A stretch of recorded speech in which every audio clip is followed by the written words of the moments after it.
ครับสวัสดีครับ FC ทุกท่านครับวันนี้เป็นโค้งสุดท้ายที่จะมาตามเลขคำนวณจากหลวงตา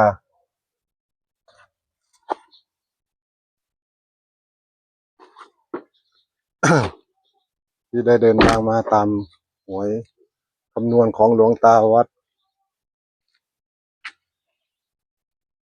บ้านน้องเกาะแห่งนี้ครับดูสถานที่ก่อนกำลังมานะครับผมเดี๋ยวผมจะได้นำทางไปหาหลวงตาเผื่อท่านอยู่ไม่รู้ว่าท่านจะอยู่ไหมงวดที่แล้วท่านวงเล็บให้42แต่ว่างวดจะมีค่าเคลื่อนไหมจะมีตัวเด็ดตัวไหนอีกเพิ่มเติมไหมดูได้เดี๋ยวจะได้นะครับไปเรื่อยครับโอ้นี่ท่านอยู่ครับโอ้เปิดฟังวิทยุอยู่ครับผมหลวงตาอืมอืมครับครับโอ้นี่หลวงตาก็อยู่พอดีเปิดฟังวิทยุอมๆอยู่นมัสการครับหลวงตาครับ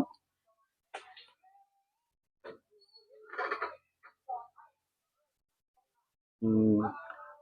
ท่านกำลังเข้าไปในบ้าน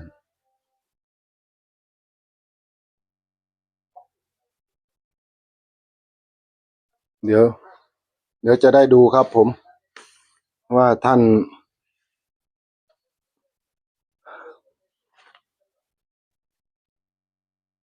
จะมีค่าเคลื่อนไหมจะมีแบบไหนออกแบบไหนก็เดี๋ยวอืม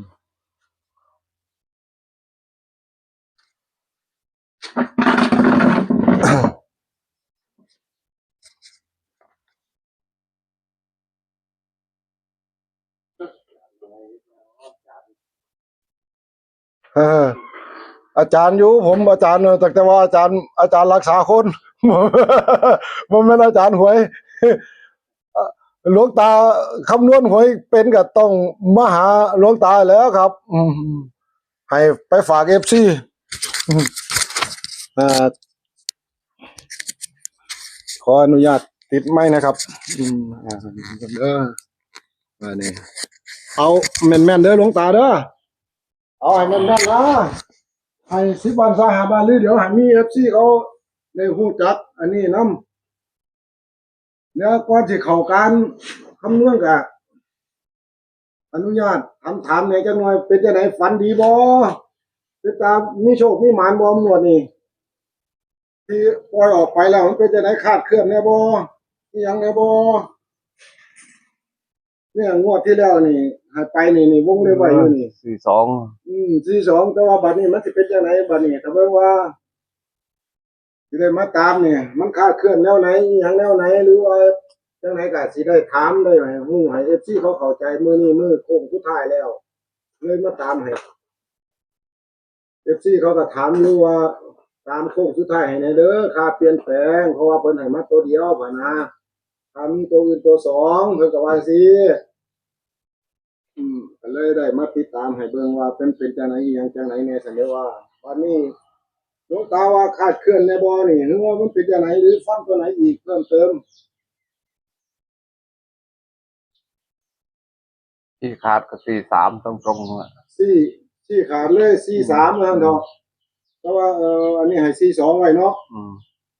บัดนี้เดี๋ยวมีการเพิ่มเติมคือ43เป็นที่มาที่ไปแบบไหนหรือว่าจับหลักตัวไหนเข้าแบบไหน43เขียนว่าใกล้ๆกันนี่ล่ะว่า43 43ตัวชี้ขาดเนาะ43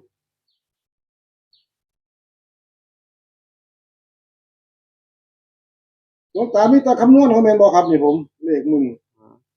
เลข43นะครับพี่น้องเด้อ43ให้พิจารณาเอา43บนล่างนี่ก็บ่หลายตัวดอกมี43 42ว่าสิ มันสิมาจากไหนอีหยังจากไหนตัวไหนมันสิแล่นบนตัวไหนสิแล่นล่างพิจารณาเอาเดี๋ยวสิได้อันนี้ให้เพิ่นให้เบิ่ง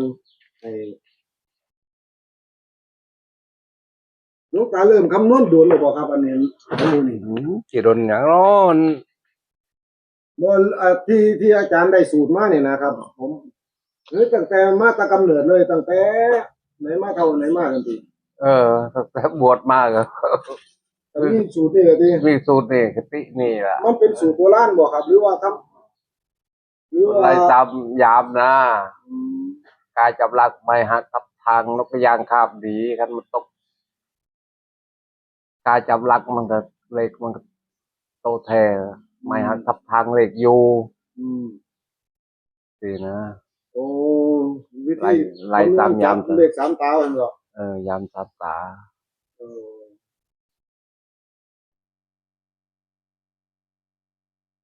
ก็แสดงว่ามันบ่แม่นการคำนวณธรรมดาตัวนี้ครับ มอแล้ว บ่แม่นบวกลบคูณหารธรรมดาเนาะแม่นเนาะมันเป็นตัวการคำนวณจังซั่นจังซี่ เพราะว่า ลองไล่ให้ฟังมึงดูครับถ้า FC เพิ่นฮู้ว่ามันเป็นจังไหนสมมุติว่าเฮาไล่ออกมาจังไหนเป็นจังไหนครับ มันออกงดที่แล้วมันออกหยัง อืมงวดที่แล้วมันออก145ที่หาตั้งหกตัว หาตั้ง6 หกก็นับต่อหกเจ็ดแปดเก้าสิบเอ็ด12 13เออ ตกตก13หนึ่งกับสามเป็นสี่นะ เออ สามเป็นสี่เอาสี่นี่อ่ะ43เนี่ย อืม ก็ม่วนกลับอยู่นั่นล่ะ บ่เกิน43 42ว่าซะด อื อก ม อืม คันมันเพิ่มกับคันมันลดกับ42คันมันเพิ่มกับ43เออ ตัวตรงมันนะแค่นั้นนะเล่นมาจนก็ได้แต่อันนี้เราก็อยู่ใส่ดังย้อนนี่แหละย้อนเหล็กนี่แหละ โอ้ถ้าไล่ออกมาจังซั่นแล้วเฮามาไล่เป็นงามสามตาบ่บัดนี้ครับผม นี่แค่นั้นละบ่ได้หลายยากอย่างนี้เราก็ต้องไปจับคุมฝันคุมหยังนำวันนี้ก็บ่เคยฝันเคยหยังจักเที่ยหรอกหลับฝันตอนยามเช้าฝันว่าสิเพชรมานอนนำห้วยนี่แปลกแท้ว่า บ่ต้องไปเอ่ยชื่อเขาดอก ตกใจว่าถึกนักเด้อเจ้าของก็เลยพูดกับหลานเนี่ยบอกโอ้งนนี่กันถึกเลยถึกนักเด้อเจ้าหลานเอ้ยว่า เออมันเป็นการเดียวนั่นแหละว่าที่ บ่เคยฝันเคยหยังจักเที่ยหรอกแล้วมันนอนมาหลับ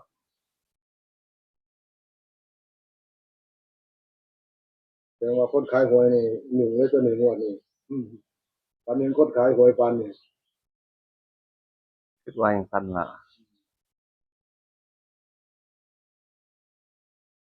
ตอนนี้ว่าเจ้ามือมาหาปานนี่กันก็ถือว่าเลขเข้าแล้วตัวนี่เนาะ คิดว่าสำนันล่ะ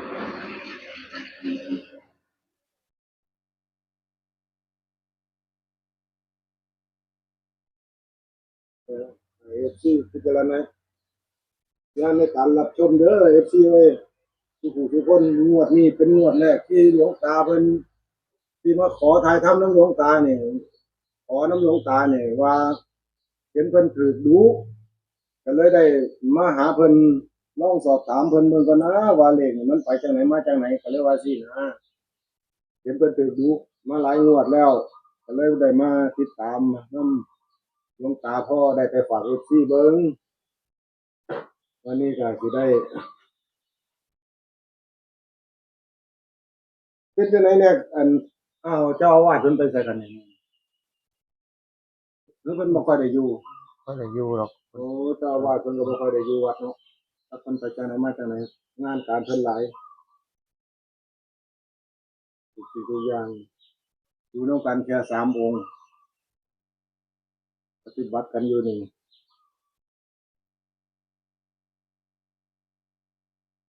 จังซี่ละหม่องเพิ่นอยู่ก็ FC ทุกผู้ทุกคนเบิ่งเด้อถ้ามีโชคมีหมานก็ได้เบิ่งเพิ่นแหน่ได้เบิ่งได้แย่งเพิ่นแหน่เพิ่นก็ป่วยด้วยตอนนี้ช่วงนี้เพิ่นป่วยมาเป็นปี2 ปีแล้วนี่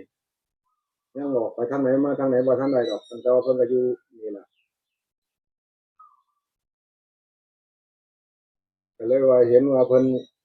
ได้เลขได้อันนี้ได้อันนั้นแน่อันนี้แน่ก็เลยมาได้ถ่ายทำเพิ่นมาขออนุญาตนำเพิ่นว่าขอหาโชคหาหมานไปให้ FC ทางไกลเบิ่งFC ทางไกลเขามีโชคมีหมานนำว่าซั่นดอกว่า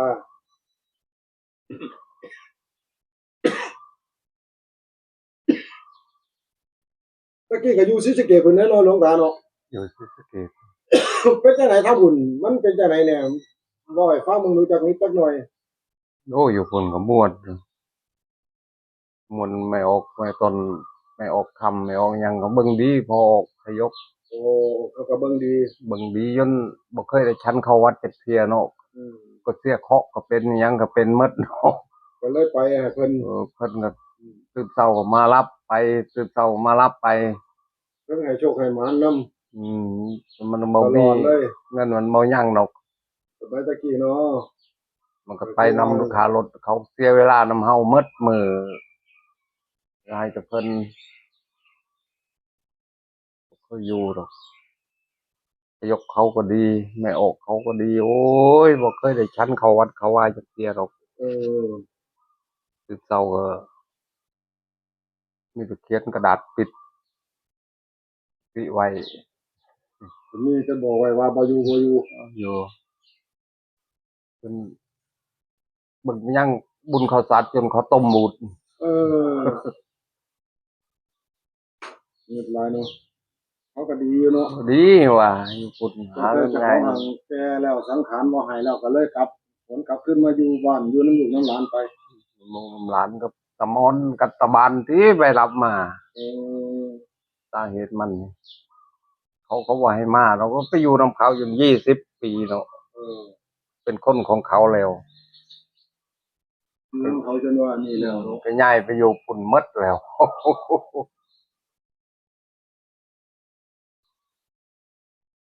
ดีแล้วล่ะมาอยู่บ้านอยู่ต้อง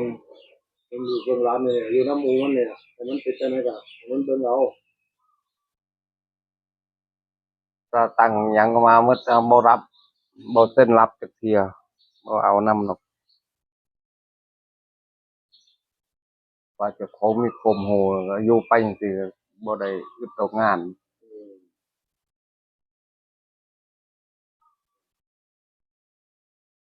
คิดว่าตำบลทั้งตำบลเจ้าของแล้วปกครองอยู่หั่นเป็นพระผู้ใหญ่อยู่หั่นถ้าพระตำบลคณะอำเภอมาก็บ่ให้จันเรียนนั่นจันเรียนได้ก็จันเรียน ยกให้จันเรียนบัดนี้ก็พูดแล้วบัดนี้มื้ออื่นมื้อนี้ก็วันที่มื้อสุดท้ายแล้วเนาะ30เนาะมื้อนี้เนาะ30มื้อนี้30มื้ออื่นก็วันที่1แล้ววันจันทร์ก็เบิ่งว่าอ้าวเขาเดี๋ยวก็สิมาแวะมาหาอีกเที่ยหนึงขอให้มาปังๆเด้อหลวงตาเอ้ยงวดนี้อย่าอันนี้เด้องวดนี้งวดแรกเด้อให้มีบุญเด้อให้มีบุญญาปารมีออกเผยแพร่ให้ FC เขาฮู้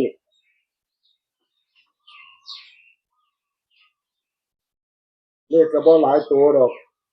เลขไปกลับก็4ตัวซื้อ3 4 4 3 2 4 4 2กันขึ้นกันลง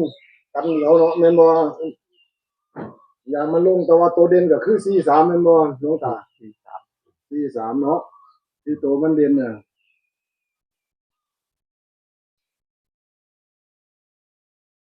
อ่า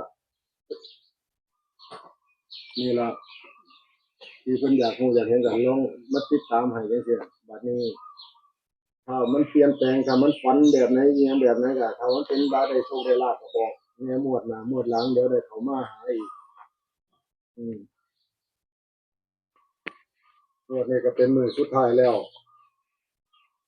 เดี๋ยวก็ได้เอฟซีเขาก็สิได้เบิ่งเขาก็สิได้ฮู้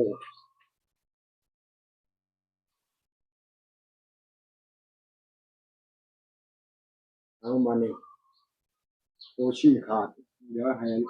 นี่เด้อบัดนี้นี่น้ำหลวงตาเนี่ยนี่ครับผมนี่เลขหลวงตาที่เพิ่นอันนี้ออกมานี่เห็นชัดอยู่เนาะพี่น้องเนาะ FC ทุกคนเบิ่งเอาเด้อนี่วันที่16วันที่1ธันวาเฮานี่วันที่1ธันวาปี68ที่มาติดตามให้หมวดก่อนนี่เพิ่นวงเล็บไว้42บัดนี้เพิ่นว่าเพิ่นบ่มั่นใจแต่เลยว่ามั่นใจสุดๆก็คือ43ตัวเด็ดมันนั่นแหละอย่างมันขึ้นมาลงมันก็สิอยู่เกณฑ์นี้พะนะเลขมันมีอยู่3คู่เลข3ตัวมี4มี3มี2เพิ่นก็บอกอยู่แล้วอย่างมันไปให้ FC เบิ่งพิจารณาเอาบัดนี้ครับท้ายสุดนี่ก็บ่มีหยังแล้วบัดนี้พาหลวงตาให้พร FC แหน่บัดนี้ให้พรให้ FC แหน่ ยะถาวา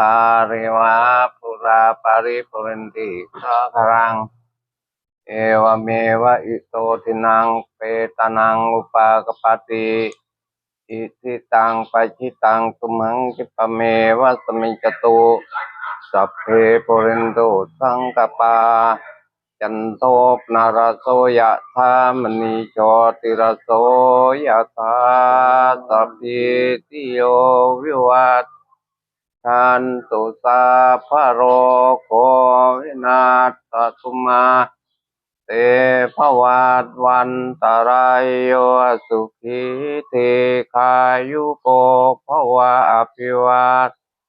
ทนาสิริสนิจังวุฒาปจาอิโนจัตตารโอธรรมาวัฏันติอายุวันโนสุขังภาลังสาธุเด้อบาดนี้เอ้ยได้รับศีลรับพรนำกันทุกคนบาดนี้นี่เด้อบาดนี้ครั้งสุดท้ายแล้วเด้อบาดนี้นี่ตัวเพิ่นชี้ขาดนั่นล่ะอยู่ในนั้นละบาดนี้ขอให้ได้รับบุญรับกุศลรับพรนำกันทุกคนให้ FC ทำมาหากินเจริญรุ่งเรืองท้ายสุดนี่ก็ขอช่องทั้งช่องของอาจารย์ออดพระแห่งก็สิได้อำลาพระจากไปก็อย่าลืมกดไลค์กดแชร์กดติดตามไว้เด้อครับเด้อสิ่งไหนดีๆมันก็สิได้เกิดขึ้นสาธุ